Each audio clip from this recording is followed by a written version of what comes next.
乡亲啊，大家平安！今仔日是新历的8月初10，旧历的6月21，礼拜一。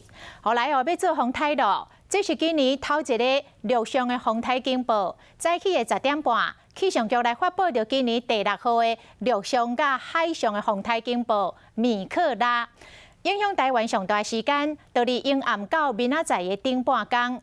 整个这个东南部地区、甲澎湖、甲金门，是头一个会冲到位的所在，受风台的影响上大，会落这个超大豪雨。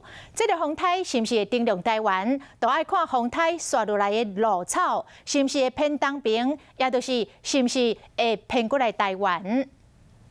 气象局已经领先认为，在8点的时候就已经增强为台风。米克拉风台卡手有够猛，第一时间日本也未认定，但是台湾已经先叫伊第6号风台。伊是今年头一个做伙发布海上、陆上警报的风台。对今仔下半天开始，随着风台这规片的外围环流的挖紧，雨会愈来愈大。今天晚上到明天，随着台风逐渐的靠近，除了南部、东南部的雨势会越来越明显之外，包含澎湖、金门或是中部局部的地区，也会开始陆续出现短暂性的阵雨或雷雨。那至于台湾其他的地方，也会有局部性的降雨出现。 目前澎湖、金门已经划入去陆上警戒的范围，海面上包括巴士海峡、东沙岛海面、台湾海峡，还有北部的海面，风影拢会真大。拜一、拜二，雨会对南部落甲中部地区，顺来规台湾拢会落雨。不过风台是不是会登陆，来看伊的路线是不是有向东边来偏。 今天晚上到明天的上半天是台风最为靠近我们的时候，